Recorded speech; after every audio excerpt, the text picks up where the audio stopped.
একটা চিপস কিনে দিলে একটা বাচ্চাকে, একজন ভদ্র মার্জিত ফ্যামিলির মানুষ তাদের বাচ্চাকে শিখায়, আব্বু আঙ্কেলকে থ্যাংক ইউ দাও, আঙ্কেল তোমাকে একটা চিপস কিনে দিছে। 10 টাকার একটা চিপসের জন্য বাবা শিখাইছে, মা শিখাইছে, আঙ্কেলকে ধন্যবাদ দিতে হয়। আর এই কায়নাতের সব কিছু দিয়ে যিনি আমাকে লালন করছেন তাকে সেজদা দিতে হয় না? এইটুকু শিখাইলেন না? কি ভদ্রতা শিখাইলেন, কি আদব শিখাইলেন বলে? আল্লাহ তাআলা বুঝ দান করেন। কুল হুয়াল্লাযী যারাআকুম ফিল আরদ ওয়া ইলাইহি তুহশারুন। আল্লাহ তাআলা বলেন, হে নবী আপনি বলে দেন, আল্লাহই তোমাদেরকে গোটা পৃথিবীতে ছড়িয়ে দিয়েছেন। কে কোন জেলায়, কে কোন দেশে, কে কোন ভাষায়, হ্যাঁ, সব কিছুর ফয়সালা কার? আমরা কেন কুমিল্লায়, তারা কেন রংপুর, আমরা কেন বাংলাদেশে, তারা কেন সৌদি আরবে, কার ফয়সালা? আল্লাহ। সব মানুষকে জমিনের বিভিন্ন অঞ্চলে আল্লাহই ছড়িয়ে দিয়েছেন। তবে ওয়া ইলাইহি তুহশারুন, আল্লাহ বলে আপনি এটা বলে দেন, সকলকেই আবার একত্রে আল্লাহর কাছেই হাসরের ময়দানে জমা করা হবে। সুবহানাল্লাহ। ওই যে জাল দেখলে বোঝা যায় না, পুকুরের মধ্যে জাল যখন মারে তো এটা তো এমন সুন্দরে ছড়ায়া দিছে, একটু পরে তিনি আবার টান দিয়া এই জাল গুটায় ফেলে। আল্লাহ তাআলা বলেন, আমি এই কোটি কোটি মানুষ জমিনের সর্বত্র ছড়িয়ে দিয়েছি, আবার আমি একদিন এটারে গুটাইয়া এক মাঠে জমা করে ফেলব। ওয়ায়াকুলুনা মাতা হাদাল ওয়াদু ইন কুনতুম সাদিকিন। আল্লাহ বলে নাফরমান পাপীরা তারা বারবার নবীকে বলে, হে মুহাম্মদ যদি তুমি সত্যবাদী হও তো সেই ওয়াদাকৃত দিন হাসরের মাঠ কই হচ্ছে না কেন, কোন দিন হবে বলো? এই বিদ্রুপ করত, নবীজিকে ঠাট্টা করত, কই বাপ মরল, দাদা মরল, দাদার বাপ মরল, দাদার দাদা মরে গেল, কেউই তো কই কোনো হাসরের নামগন্ধ দেখলাম না, আখেরাতের নামগন্ধ দেখলাম না, কই হয় না কা? এভাবে বিদ্রুপ করত। এই অনেক মানুষ আছে তো ভিতরে ভিতরে, ও মাইত না, হুজুররাই দি কয়, ও যত কয় এত না, ও এত না। আমি একদিন একজনরে কইছি, চাচা আচ্ছা ধরে নিলাম আমি যত কইছি এত না, মনে করেন এর অর্ধেক, তা আপনি অর্ধেক ফিডা লইতেন পারবেন নি? হেটা তো তাহলে আমি যে এত কই এত নাকি? বুঝেন না এমনি কথাটা? আমাদের বলার অর্ধেক ফিডা লইতেন পারবেন আপনি? কবরের আযাব নিতে পারবেন? অথচ আসলে বাস্তব কথা এটাই যে আসলে আমরা যত কই তত না, বরং তার চাইতে কোটি গুণ বেশি, তার চাইতে কম না, বরং কি বেশি। কারণ প্রকৃত জান্নাত জাহান্নামের বর্ণনা আল্লাহ বলছে তোমরা কেউই পুরো আন্দাজ করতে পারবা না এই চোখে দেখার আগ পর্যন্ত। তাহলে আমরা সেই পূর্ণ বর্ণনা কই থেকে দেব, বরং তার চাইতে অনেক বেশি। তো এবার আল্লাহ বলেন, কুল আপনি বলেন, ইন্নামাল ইলমু, ওই ভাই দেখেন মাশাআল্লাহ এক টানা মোবাইলটা ধরে রাখছে, আল্লাহ পাক তাকে সাংঘাতিক ধৈর্য দান করছে। আল্লাহ তাআলা হ্যাঁ অনেকক্ষণ কঠিন ধৈর্য দিছে তাকে। আল্লাহ হাত হয়তো ব্যথা করতে আছে, মাগার মোবাইল নামায়, কারণ 1 সেকেন্ড মোবাইল থেকে বিচ্ছিন্ন হওয়া মানে মরে যাওয়া। আহা বদনসিব, হায় দুর্ভাগা মুসলমান। কুল ইন্নামাল ইলমু ইনদাল্লাহ, আল্লাহ বলেন হে নবী আপনি বলেন নিশ্চয়ই কিয়ামতের পূর্ণ ইলম ঠিক ফু দিবে কোন দিন, হাসরের মাঠ হবে কোন দিন, সে সবটাই একমাত্র ইলম আল্লাহর নিকট। কার নিকট? ওয়া ইন্নামা আনা নাযীরুম মুবিন, আমি শুধু আল্লাহর পক্ষ থেকে স্পষ্ট ভয় প্রদর্শন করছি। আমার দায়িত্ব তোমাদেরকে বলা, তোমাদেরকে ভয় প্রদর্শন করা, আমি আমার দায়িত্ব আদায় করছি।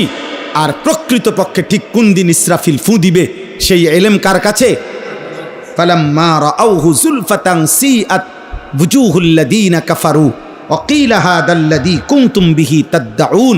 আল্লাহ বলেন সত্যি সত্যি একদিন হঠাৎ যখন ইসরাফিল ফু দিবে আর হাসরের মাঠ কায়েম হবে, সবগুলো বেঈমান কাফের তাদের চেহারাটা হাসরের ময়দানকে যখন সত্যি সত্যি দেখবে তখন চেহারাটা কালো হয়ে যাবে, আর ফেরেশতারা বলবে, হে বেঈমান, এটাই সেই দিন যেদিন দুনিয়ায় অহংকার করে তুমি বারবার দাবি করতা হয় না কা, হয় না কা। এই হইল আজকে, আজ হইল, আজ হইল, এটাই সেই দিন। এবার আল্লাহ বলেন, কুল আরাআইতুম ইন আহলাকানি আল্লাহু ওয়া মান মাইয়া আও রাহিমানা ফামান ইউজিরুল কাফিরিনা মিন আযাবিন আলীম।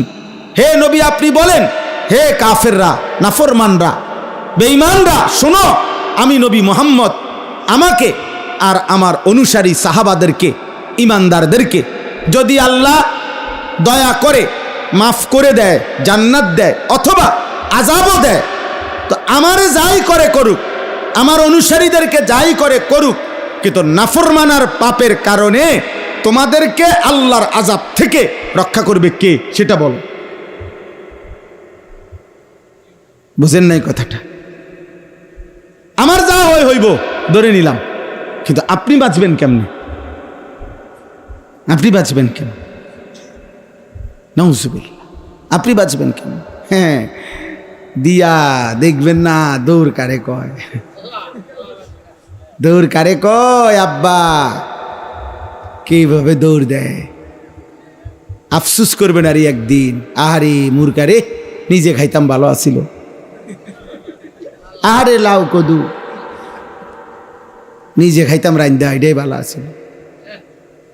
আল্লাহ নাই, নামাজ নাই, সেজদা নাই, পাক নাফাক নাই, হালাল হারাম নাই, নারী পুরুষের অবাধ আড্ডা, গান বাদ্য ঢোল তবলা, এর ভিতরে দিয়ে বেহেস্ত। বাহ বাহ বাহ, বেহেস্ত আপনার আব্বার সম্পত্তি না।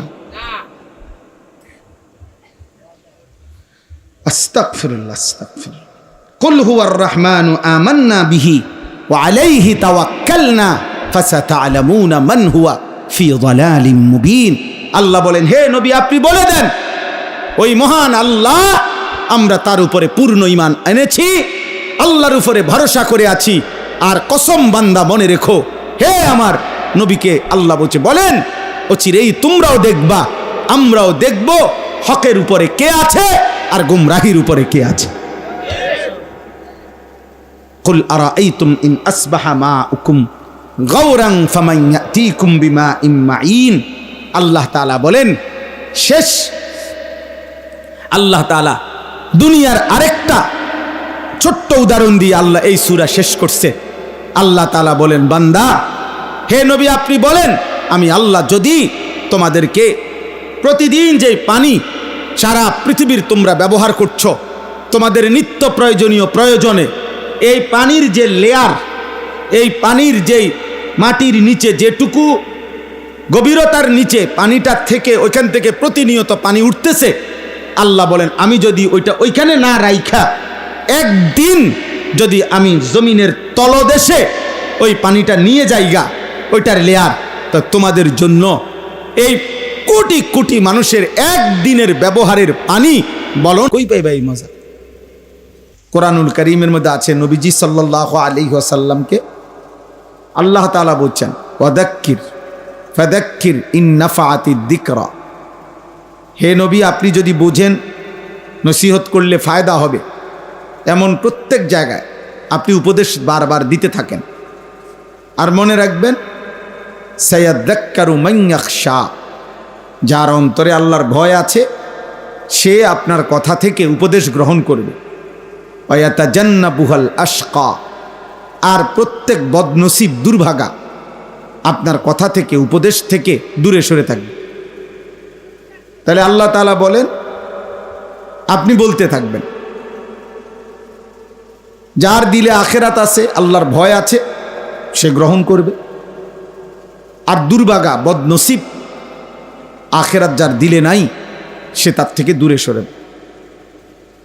আল্লাহ তাআলা কোরআনে আরো বলছে, ফাদাক্কির ইন্নামা আনতা মুদাক্কির। হে নবী আপনি বারবার উপদেশ দিতে থাকুন, নিশ্চয়ই আপনি উপদেশদাতা।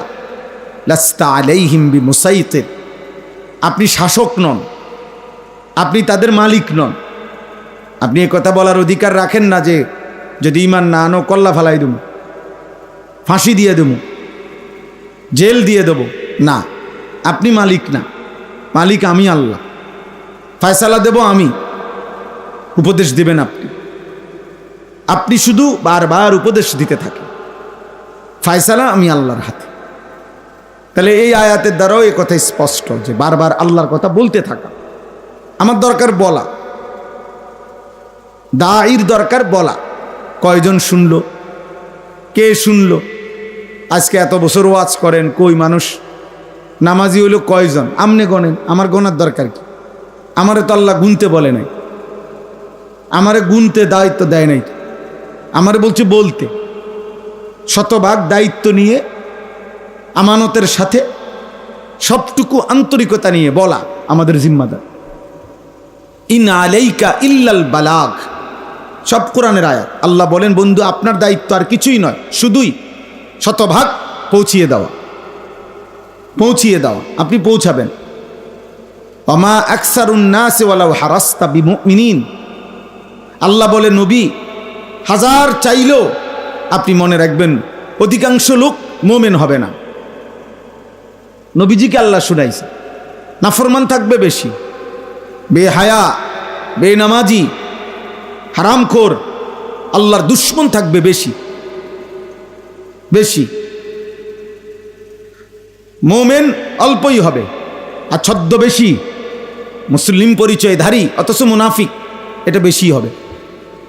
তা আল্লাহ তাআলার ফয়সালা এটা, আল্লাহ তাআলার ফয়সালা। ওয়ালাকাদ ফাতান্নাল্লাযীনা মিন ক্বাবলিহিম, প্রত্যেক যুগের ইমানদারকে আমি পরীক্ষা করেছি। ফালা ইয়ালামান্নাল্লাহুল্লাযীনা সাদাকু ওয়ালা ইয়ালামান্নাল কাযিবিন, আল্লাহ বলেন পরীক্ষা করে করে আমি জেনেছি ইমানের দাবিতে সত্যবাদী কে, মিথ্যাবাদী কে, মিথ্যাবাদী কে। প্রত্যেক ওয়াক্ত নামাজের টাইম পরীক্ষা, প্রত্যেক রমজানের রোজা পরীক্ষা, প্রত্যেক সম্পদশালীর জন্য যাকাত দিচ্ছি কিনা, হজ করছি কিনা পরীক্ষা, প্রতিবার নারী সামনে আসলে পরীক্ষা, নজর নামায় না তাকায় থাকে। প্রত্যেকটা গুনার মুখে পরীক্ষা, গুনাহ করছে নাকি ছাড়ছে। প্রত্যেকটা আমলের মুখে পরীক্ষা, আমলটা করছে না ছেড়ে দিচ্ছে। আল্লাহ বলেন আমি সেই পরীক্ষা না করে কাউকে এমনি এমনি জান্নাত দেব না, এমনি এমনি দেব না। কোরআনুল কারীমের মধ্যে আছে বারবার আল্লাহ বলছেন জান্নাতি বান্দাকে আল্লাহ বলবেন জাযাআম বিমা কানু ইয়ামালুন, বান্দা এটা তোমার আমলের বিনিময়, তোমার নামাজের, তোমার সেজদার, তোমার জিকিরের, বন্দেগীর বিনিময়, তামাশা না। অতএব এটা জরুরি, আমরা হতাশ হই না কোনোদিনও। আল্লাহর কথা বলতে থাকা আমাদের দায়িত্ব। আল্লাহর ফয়সালাই ফয়সালা। ওয়ালা ইয়ানফাউকুম নুসহি ইন আরাদতু আন আনসাহা লাকুম ইন কানা আল্লাহু ইউরিদু আন ইউগবিয়াকুম। নূহ আলাইহিস সালাম এটা বলতেন, হে আমার জাতি, দিবানিশি আমি তোমাদেরকে যে উপদেশ দিচ্ছি, আমার উপদেশে কোনো কাজে আসবে না যদি আল্লাহ তার বিপরীত সিদ্ধান্ত নেয় যে তোমাকে তিনি বেঈমানি রাখবে, পথভ্রষ্টই বানাইয়া রাখবেন। এটা যদি আল্লাহর ফয়সালা হয়, আমার ৯৫০ বছর না ৯.৫ লক্ষ বছরের উপদেশও কোনো কাজে হবে না। ফয়সালা কার হাতে? আল্লাহ তাআলার হাতে, আল্লাহ তাআলার হাতে। হ্যাঁ, অনেক মানুষ আছে দেখবেন কয় হুজুররা ওয়াজ তো করতে আছে ডেইলি, কই নামাজি কই না, তো এই জন্য আপনি বুদ্ধি দেন যে ছেড়ে দিত, বন্ধ করে দিত। কোন আপনার বুদ্ধি দেন এটা? সবাই আপনার মতো বইবে সাদোয়ানে বিড়ি খাক, বলেন সবাই আপনার সাথে বসে বিড়ি খাক, যেহেতু কেউ নামাজি হচ্ছে না তো বন্ধ করে দেই, এটা নিয়ে দায়িত্ব। আর নামাজি হচ্ছে না আপনাকে কে বলছে? কে বলছে পরিবর্তন হচ্ছে না? প্রতিদিন পরিবর্তন হয়, প্রত্যেক দিন। খোদার কসম, এই বাংলাদেশেও প্রতিদিন আমাদের মুসলিম কিশোর, যুবক, নওজোয়ান ছেলে হাজারো প্রতিদিন ১ জন, ১০ জন, ২ জন, ৪ জন আল্লাহর দিকে ফিরছে। লক্ষ লক্ষ যুবক আমরা জানি আলহামদুলিল্লাহ গুনাহ করে করে ক্লান্ত, গুনায় আর মজা পাচ্ছে না, নারী দেখে আর ভাল লাগে না, আর কত দেখবে? উলঙ্গ ছবি আর কত দেখবে? অস্থির দৃশ্য আর কত দেখবে? অসভ্যতা আর কত করবে? আর কত? গুনাহ কোনোদিনও তৃপ্তি দেয় না, আজ না হোক কাল থামতেই হয়। পাপী থামেই, এটাই সত্য। পাপী একদিন আফসোস করে যে কিছুই পাইলাম না, কিছুই পাইলাম না। হারামখোর একদিন থামেই, একদিন বেলা শেষে দেখে কেউ তাকে ভালোবাসে না। সুদখোর একদিন দেখে কেউ তাকে ভালোবাসে না। ঘুষখোর একদিন দেখে কেউ তাকে ভালোবাসে না। আপনজনও না, দূরের কেউ। যেই আলারে সুযোগ পায় সেই কয় সুদখোর, যেই আলগা সময় পায়, সুযোগ পায়, সেই কয় 2 নম্বর। হ্যাঁ, দুশ্চরিত্র। শেষ পর্যন্ত ইজ্জত মিলে না আব্বা, শেষ পর্যন্ত সম্মান মিলে না। 70 বছর পরে হইল পাপী, তার প্রজন্মের কেউ হইল পূর্বপুরুষের পাপের প্রায়শ্চিত্ত হিসেবে তাকে শুনতে হবে, তোর দাদা 2 নম্বর আছিল, তোর বাপ 2 নম্বর আছিল। আমরা জানি, লম্বা কথা কইস না। কোনো পাপী আখেরাত তো নাই, দুনিয়াতেও নাই, ইজ্জত মিলে না, এটাই সত্য। ইতিহাস বারবার এটাই দেখাইছে, আমরা পড়ছি আলহামদুলিল্লাহ। ইতিহাসের হাজারো বই, হাজারো পৃষ্ঠা আলহামদুলিল্লাহ আমরা পড়ছি, দেখছি, বারবার ফিরে ফিরে আসে ইতিহাস এটাই, যে পাপী, জালেম, নাফরমান, চরিত্রহীন লজ্জিতই হয়, লজ্জিতই হয় শেষ পর্যন্ত। এই জন্য আব্বা এটা বোঝা উচিত, মূলত ফায়সালা আল্লাহর হাতে। আল্লাহর দয়া ছাড়া, আল্লাহ তাআলার মেহেরবানি ছাড়া ইবাদত, আমল, আখিরাত, নামাজ, বন্দিগি, পরকালের অনুভূতি অনেক বড় নিয়ামত। ভাত খাওয়া কোনো নিয়ামত না, বিরাট কিচ্ছু না। পেশাব পায়খানা কোনো নিয়ামতের কিছু নেই, স্বাভাবিক বিষয়। তো গরু ছাগলের এই চাহিদা পূরণ হয়। ঘর দুয়ার, বিল্ডিং, দালান, এটা কোনো নিয়ামত না। গরু ছাগলও বিল্ডিংয়ের মধ্যে থাকে। ইউরোপ আমেরিকার মধ্যে শূকর পালে সেন্ট্রাল এসিওয়ালা বিল্ডিংয়ে, কুত্তা পালে একদম ফুল এসিওয়ালা ভবনে, সেন্ট্রাল এসি। হেলিকপ্টার দিয়া ক্ষেতের মধ্যে সার দেয়। 1 কোটি টাকা দামের গাড়িতে, 80 লাখ টাকা দামের গাড়িতে জাপানে ছাগলের ঘাস টানে।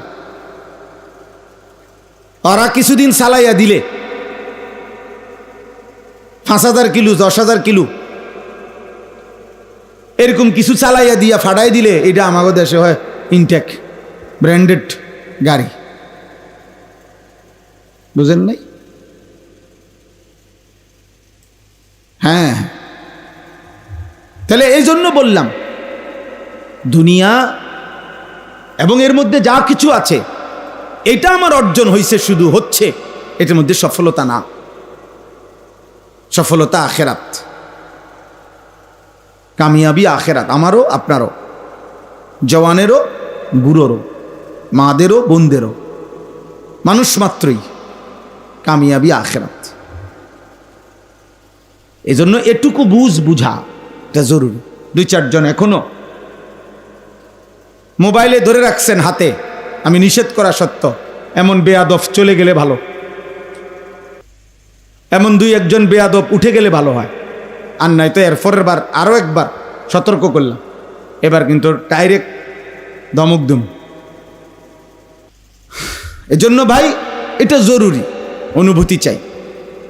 আমাদের প্রিয় হজরত মাওলানা মুফতি আমজাদ সাহেব, আপনারা শুনতেছিলেন, আমি আইসাও শুনতেছি, বলছেন রাসূলুল্লাহ সাল্লাল্লাহু আলাইহি ওয়াসাল্লাম একটি আমল, হজ, কি পরিমাণ কঠোরতা করছেন নবীজি, কি কঠোর কথা বলছেন, যে আমার যে উম্মত ফরজ হয়েছে অথচ হজ করলো না, মরে গেল, আল্লাহ নবী সাল্লাল্লাহু আলাইহি সাল্লাম বললেন এটা হয় ইহুদি মরছে, নয় খ্রিস্টান মরেছে।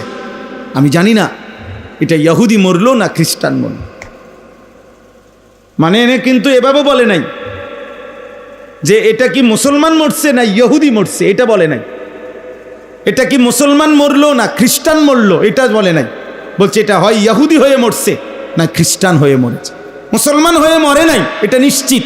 এবার কাফেরের কোন আইটেম, কি ইহুদির আইটেম না খ্রিস্টান আইটেম, নবীজি বলেন এটা আল্লাহ পাক জানে।